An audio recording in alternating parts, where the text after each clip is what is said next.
يا اهلا بيكم في حلقة جديدة هنا على قناة مدفع رمضان. وفي حلقة النهاردة هنعرفكم تفاصيل اكتر عن مسلسل رمضان كريم الجزء الثالث، وهنعرفكم هل هيبقى موجود معانا في سيزون رمضان 2024 ولا مش هيبقى موجود. بس قبل ما نبدأ ما تنساش اللايك للفيديو والاشتراك في القناة وكمان تفعل جرس التنبيهات عشان يوصلك مننا كل جديد. ويلا بينا نبدأ حلقة النهاردة ونقول توكلنا على الله.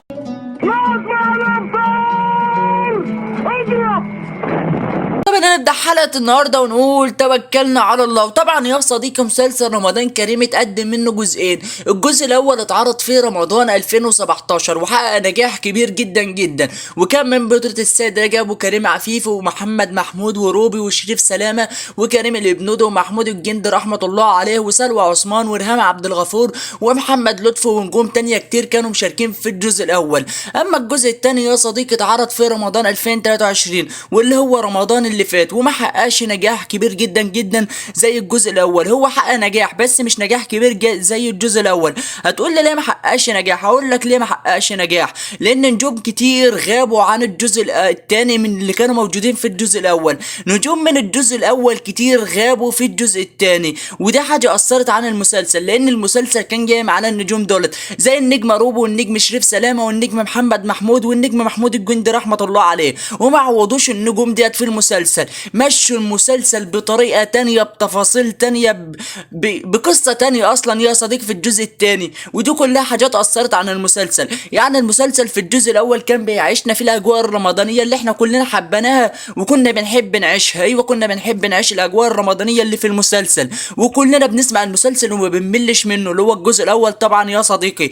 اما الجزء التاني خلوا الجزء التاني كوميدي، ضافوا نجوم كوميدي اكتر من النجوم اللي كانت بتعيشنا في الاجواء الرمضانية. ايوه يا صديقي المسلسل بقى كوميدي، بقى بيعيشنا في الكوميديا اكتر ما بيعيشنا في حارة رمضان كريم وفي الاجواء الرمضانية اللي كنا بنشوفها في الجزء الاول. وطبعا دي حاجة اثرت على المسلسل بنسبة 50% واكتر من 50%. كنا بنحب المسلسل بدرجة 100%، بقينا ما بنحبش المسلسل بسبب التغييرات الكتيرة اللي حصلت فيه. اما تفاصيل الجزء الثالث واللي ظهرت عن الجزء الثالث لحد دلوقتي يا صديقي ان نجوم الجزء الاول هيرجعوا للجزء الثالث. واحب اقول لك يا صديقي واصدمك صدمة كبيرة ان مش بنسبة 100% النجوم دولت هيرجعوا. ايوه يا صديقي مش بنسبة 100% النجوم اللي غابوا عن الجزء الثاني هيرجعوا لنا تاني، بس بشكل رسمي مسلسل رمضان كريم الجزء الثالث احب اقول لك موجود معانا بشكل رسمي في رمضان 2024. والكلام ده مش انا اللي بقوله لك، الكلام ده اللي قاله النجم محمد لطفي ساعة ما كان بيقدم برنامج مع صحفي، وقال والصحفي سأله وقال له هل هيبقى موجود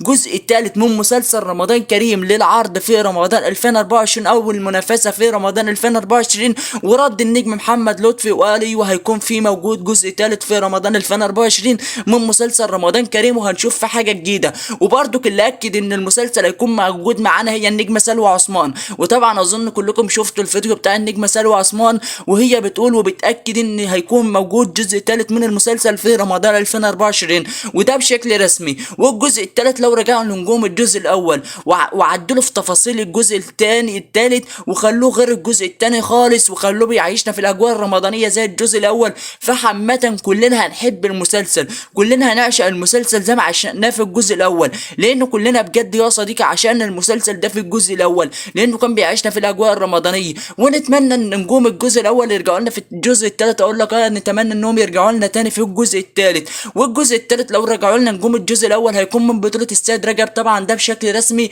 والنجمه سلوى عثمان والنجمه ريهام عبد الغفور والنجم روبي والنجم محمد محمود والنجم شريف سلامه والنجم كريم الابنودي والنجم محمد محمود. ونجوم الجزء الاول يرجعوا لنا تاني. اما احب اقول لك من دلوقتي واكد لك ان النجوم اللي انضافوا للجزء الثاني مش هيكونوا موجودين. يعني النجم اوزو مش هتكون موجوده ولا النجم بيومي فؤاد هيكونوا موجودين. النجوم ديت مش هتكون موجوده لانهم مشوا لنا المسلسل بشكل مش عايزين نشوفه. مشوا لنا المسلسل في طريقه تانية خالص ما كناش عايزين نشوفها. كنا عايزين نشوف المسلسل في الاجواء الرمضانيه اللي بتدور في حاره رمضان كريم. طبعا الحاره اسمها رمضان كريم لانها هو بيدور في الاجواء الرمضانيه بين كل اللي كان في المسلسل، قهوه الحناوي والمائده بتاعه الرحمن اللي كنا كلنا بنستنى اصلا ساعه المائده ديت لان كان بيدور توزيع العصير وكده وكل حاجه ديت بتحصل في الحقيقه. فكنا عايزين المسلسل يدور كده زي الجزء الاول وده ما حصلش، واثر عن المسلسل اثار كبير جدا جدا عن الجزء الاول. بس احب اقول لك في نهايه الحلقه واكد لك ان مسلسل رمضان كريم الجزء الثالث موجود اتعرض معانا بشكل رسمي في رمضان 2024.